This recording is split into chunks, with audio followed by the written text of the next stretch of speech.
All right, the other day I introduced the idea that instantaneous rate of change is important. And I also told y'all it's the slope of the tangent line because it's the slope at what happening at what? A specific point. Right? Now, I think I gave you the first formula for finding the slope of the tangent line or instantaneous rate of change, whichever way you want to term it. And I'm going to write the first one I gave you. You had y equals c x to some power. Then the instantaneous rate of change for that, the formula for finding that is dy dx, bring the power to the front, and x, subtract 1 power. Now, this will work, and you can do each one of them individually like this in a polynomial. Only in polynomials. You can't do it for a lot of other stuff, but polynomials. This is how you deal with it. Okay? Now, I'm going to do a few examples over here. And that'll help you. That's the first formula. And in some books, they say there's two of these formulas because they tell you there's a formula for this, and then they tell you there's a formula for adding them together and a formula for subtracting them. Hey, folks, I've already told you that in one formula. But here we go. You have y equals x cubed minus 4x squared plus 2/3 x minus 1. And you need the formula. Catch is, if you can't find the formulas that you need for instantaneous rate of change, it's going to be very hard for you to work problems with instantaneous rate of change. So all we're going to do for the first few days is figure out how to use the formulas. Fair enough? Is that good? Back row, wait. All right. So, dy over dx. Yes, you must write that in front because you're not talking about the formula for y anymore. Bring the 3 to the front. Subtract 1. 2 times 4. Subtract 1. Now, this is the one where I'm going to add a little notation and help you. I'll put a 1 right here. Yeah. All right. 1 times 2/3 is 2/3. And then that's going to be x to the 0. But what does x to the 0 equal? 1. And we're going to put a little note over here for these children that fail pre-calculus. X to the 0 equals 1. Right? Now, let's talk about how to deal with this 1 out here. We're going to write x to the 0 because it's 1 times x to the 0. What's 0 times the 1? 0. If this were a 7 out here, does everybody agree it would still turn into a 0? Okay. Now, here's what I want you to think about. The formula that we're writing is a formula for finding change. 7 is a constant. You're constantly adding $7. If you're constantly adding $7, are you ever going to add anything different? No. So it needs to be 0 because it's not changing. So that would be the formula for our rate of change. And I'm going to quit using the word instantaneous because anytime I'm talking about rate of change, I am talking about instantaneous unless I tell you it's average. Okay? Save me a big word under this mask. But, all right, now, let's try to make it a little more complicated. Let's say I had y equals cubed root of x to the 5th. And I wanted to find the rate of change for that. And let's go ahead and put a plus sign after it and put square root of x cubed. That way we can see a couple examples. What you got to do is turn those into fractional exponents. That's the only reason we taught you that in Algebra 2 and Pre-Calc is to change those into fractional exponents so that you can use the rule. If you can't change those into fractional exponents, you better be waving the train, because this is the last time I'll answer that, how I did that. All right. Then we just use our rule. dy over dx equals, bring 5/3 to the front, subtract 1 from 5/3, and you get 2/3. You do not get a decimal. You do not get out a calculator to do that. If you're having to use a calculator to add, subtract these fractions, you will not keep up in college, and your professor will laugh at you in class and ridicule you. All right? Plus 3/2 x 1/2. There you go. And you have found the formula for your instantaneous rate change. Happy so far? All right, we're going to do another one. I'm old film, right? Looking good. All right, do another one.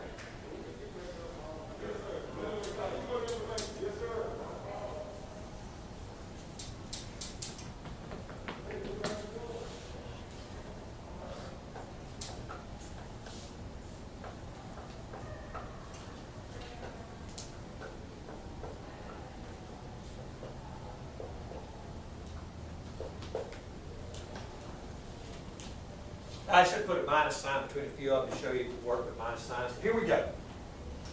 What you got to do is you got to get this x out of the denominator. That x in the denominator messes me up. Because my formula only works when x is All in the the smart kids numerator. over here, huh? Oh yeah, I'm teaching too. You know, so I'm already rocking and rolling. Dang. Yeah. Okay. What are we learning? Instantaneous rate change. Yeah. When you hit that golf I already know ball how to do all that. and it starts off going really fast, Instantaneous it combustion. slows down. Yeah. Well, Is that what he said? compresses it. Sure. Yeah, exactly. So, And when it's cold, it doesn't go far, and when it's hot, it goes to further. compress a bunch. Yeah, Is that right? instantaneous combustion. Now, instantaneous combustion is something else. Oh, okay. Yeah. That's what happens when I'll tell you That's this. what happens when the vein in your head starts. Yeah, because you missed the whole green and put it in the water. Yeah. See, this is, and actually, the golf is a bunch of calculus. All right. dy over dx. Oh, can't do that yet. See, I messed up there. I started putting notation I can't use yet. Because I do not have it ready for the formula. So I'm going to write that. Y equals x to the negative 1 plus 2x to the negative 2 plus 3x to the negative 3 plus x to the negative 1/2. Notice all that was algebra. That's what gets people in trouble. They go, well, how'd you get that x to the negative 1/2? Well, I made it a negative so I can bring the x up to the numerator, and then the square root is the power of what? 1/2. Now I use my formula. Instantaneous rate of change equals negative x to the negative 2 minus 4x to the negative 3. Negative 2 minus 1 is negative 3. I'm laughing because guess how often people get that wrong? A lot. Okay? Negative 9x to the negative 4. Plus negative 1/2 x to the negative 3/2.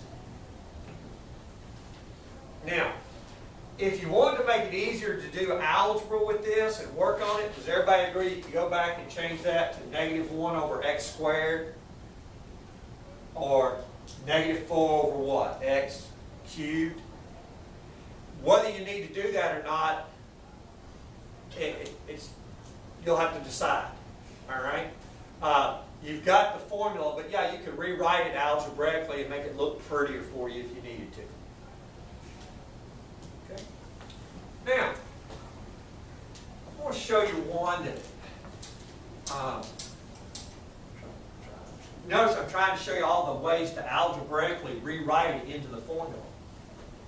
Formula's not hard, you just got to get into the form where you can use it. Okay, y equals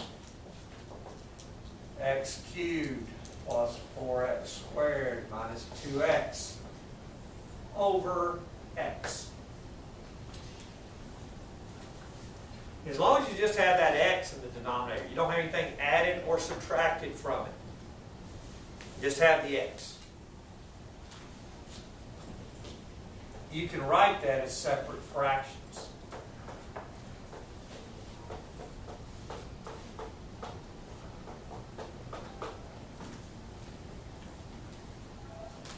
Don't try to do this if you have x plus something or x minus something. Bad day. Got a new, different formula for that. If you can write it like this,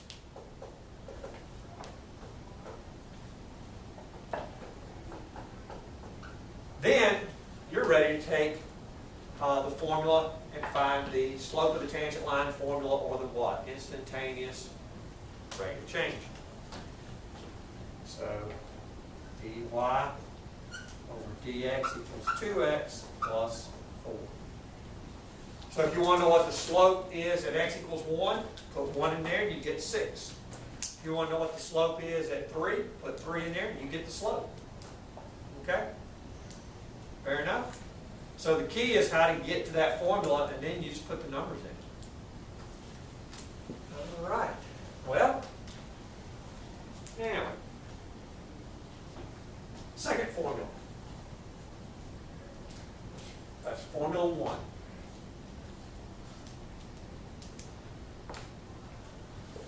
Okay, let's do formula 2. Formula 2, and I'm debating which one to do next, because you can do these in a lot of different orders. The proof for this first formula fills up the whole board. Okay? If I were to do the proof for this first formula, like the second step of the proof starts on this side of the board and goes all the way across the board. Okay? Just one line, like it'll have dy over dx equals, and there'll be a line all the way across the board. All right? And I'll show you that after Mr. Allgood gets to doing those formulas too.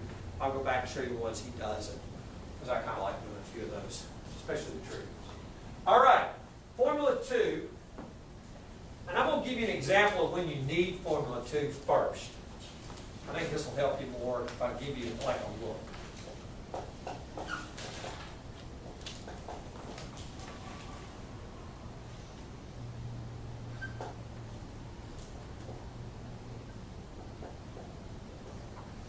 All right.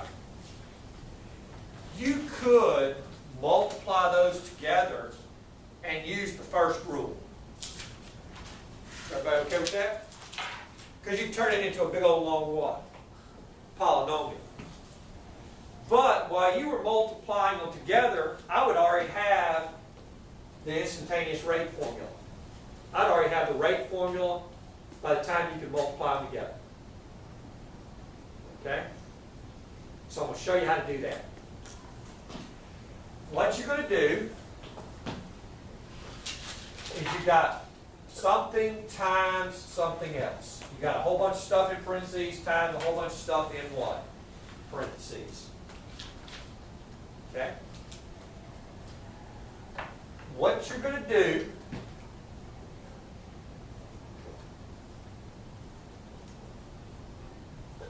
and I'm just going to use a little mark to show I did it. I'm going to do the dy, I'm going to do this rule for the first one. Then I'm just going to write the second one down. Plus, then I'm going to write the first one down, and I'm going to do the rule that I've already taught you for the second one. And this little mark up here just is letting me know I did the rule from the what? First one. Okay? And do it in this order. Somebody says, oh no, you can do it in another order. Don't you dare, because you will always have something different than everyone else in the room that's doing it the right way. Okay? I'm not going to let you do it the other way and then me have to sit there and figure out what you did. You do them in this order. You always do the first rule for the first part, write down the second part, plus write down the first part, and do the rule from up here to the what? Second part. So, when you do this one, it'll be 6x plus 5. Use the first rule, 2 times 3, subtract 1. Everybody okay with that? 6x plus 5. Write down the second one. Plus, write down the first one. And then use the rule for that one, you just get what? 3x squared. And that is the rate of change formula. Now, I always have a student go, Mr. Evans, do we need to multiply that all out? Well, let me mention this. If I ask you what would be the slope of the tangent line at 2, do you agree you could put a 2 here, a 2 here, a 2 here, 2, 2, and work it out? It'd be a lot easier to do it that way than it would to what? Simplify it first, right? So if I just ask you, what is the instantaneous rate of change at x equals -1? Just put a -1 in there and work it out. All right? So sometimes you might need to simplify it, and sometimes you may not. If you're just wanting to know what happens at a certain point, just put the number in there and you're on your way. Okay? So far, so good. And this is called the product rule. This one actually has a name. It's called the product rule. Product rule. And it's pretty easy. Okay? As long as you can do rule 1, you can do product rule. Let's do another one, Mr. Evans.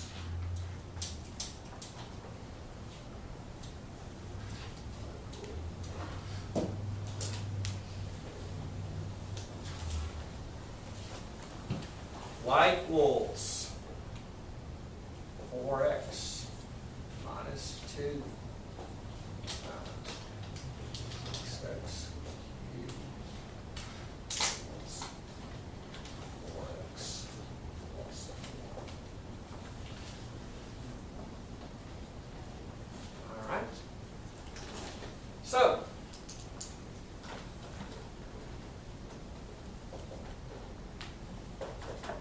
we're going to apply the basic rule to the first one. That's just going to be the number how much? 4.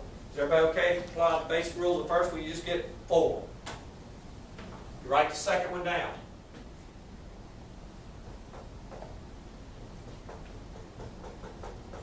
Plus, write the first one down. Then you do the basic rule to the second one.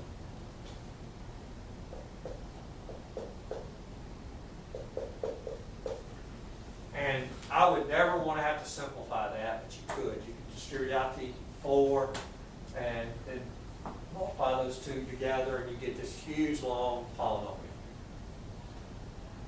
Probably wouldn't be something I wanted to do, but it works.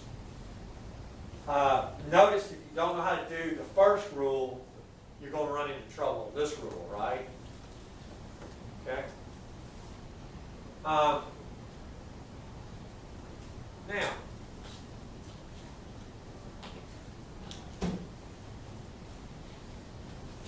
do it with my eraser. There it is.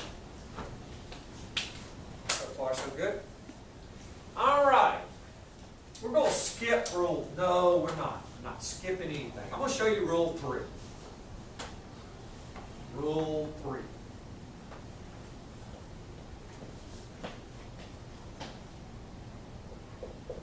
And that showed up on the camera when I write rule 3 there.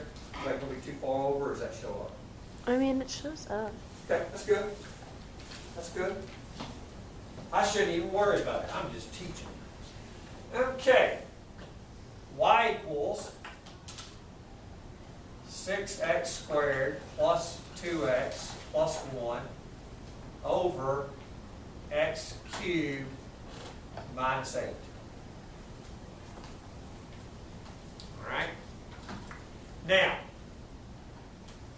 for this rule, we're going to put that y equals a numerator and a what?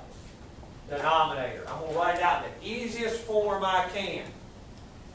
If you go on that math website that's not written by a mathematician, he's got a different formula for what I'm about to give you. Yes, you would eventually get the same answers. Yes, his formula will work. But if you use his formula, you're going to add 2 steps of algebra to every problem. Okay? So use the formula that I'm about to put on the board. It's the formula that mathematicians use. Okay? The formula he's using looks easier in the beginning, but it creates all kinds of problems. All right, here's the formula. You write the denominator down and you square it. You don't actually ever square it out. You just put the 2 above it. Just leave it right there and put 2 above it.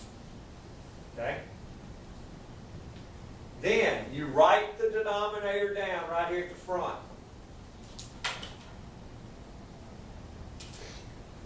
You apply the first rule that you learned to the numerator. Minus, you write down the numerator and you apply the first rule that you learned to the denominator. You always do it in this order. You write the denominator down squared, and then you do denominator times first rule for the numerator minus numerator, and then what? First rule for the denominator. Okay? It has to be written in this order like this. Okay? We're not to the point where we're free thinking.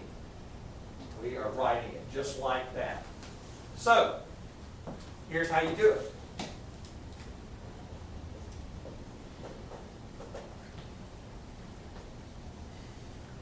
Parentheses, x cubed minus a squared. Then you write x cubed minus 8. Then you apply the rule for polynomials to the numerator. You get 12x plus 2.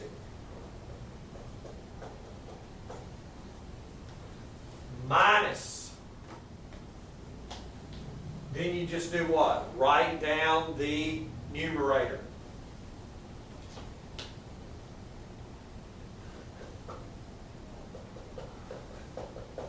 Then you apply the rule to the denominator, 3x squared.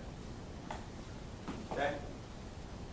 So it will always be in that order. It has to be in that order because you got a subtraction sign in between them. And see, if you look, it's denominator, apply the rule to the numerator, minus numerator, apply the rule to the denominator. It's got to be written like that. Okay?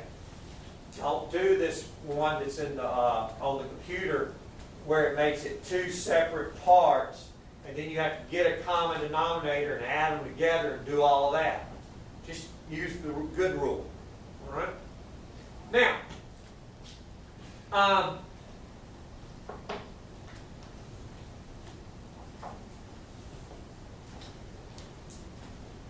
scroll a little bit here. Page 1. Now, some of these are trying to trick you on. And I'm going to pick out, I've got to work one like 13. I'm not going to work 13, but I'm going to work one like 13. I'm going to write the problems over here. But this is out of what's called the Stewart book. If you go to any of the big-time engineering schools now, this is the textbook they use. Okay? Now, one of the things about the Stewart book is I started to use one of the newer editions this year. We even bought newer editions. But I can't hand out the books, you can't share the books, you can't use books, so I'm just going to use the older edition. But this is an edition that I've been using, and it's like Stewart is a college textbook. All right. Now, I want to work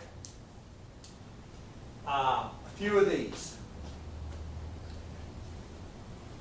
And I'm going to see what I can do here. Try to eliminate a few little tricks of the trade.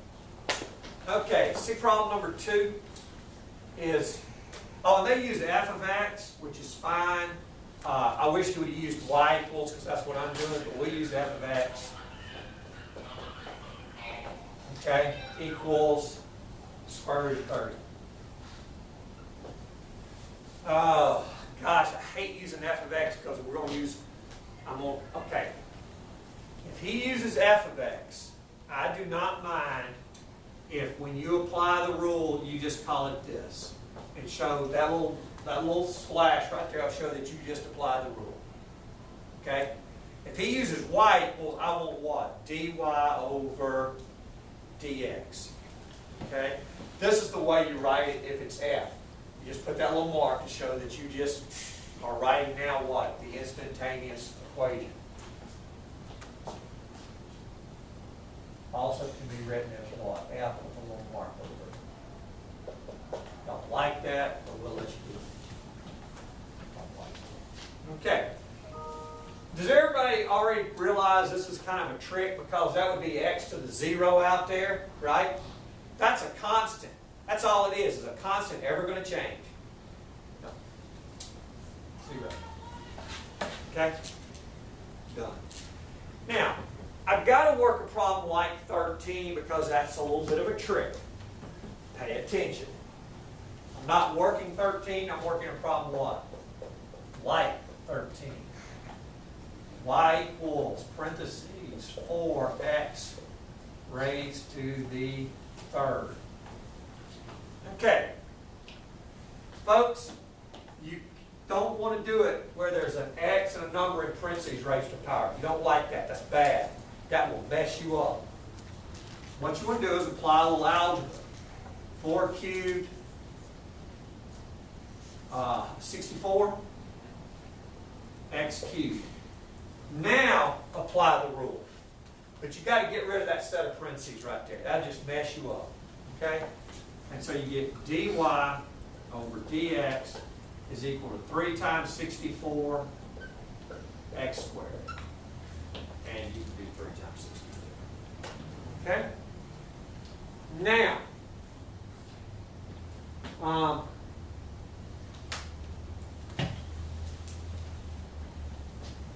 let's do number 10. This is probably good. We'll do number 10. And number 10, he's changed the variables, but he's got r of t equals, I need a reason I didn't like this book, 5t to the negative 3/5. Okay?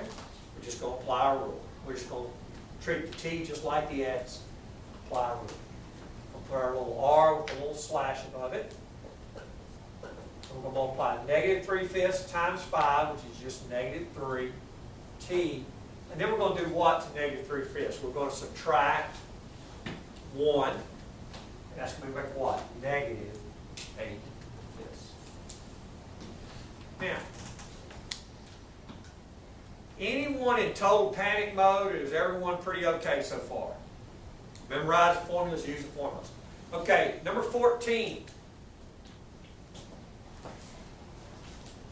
14 says, f of t equals square root of t minus 1 over square root of t. Try your hand at that one, and then I'll write the answer up there.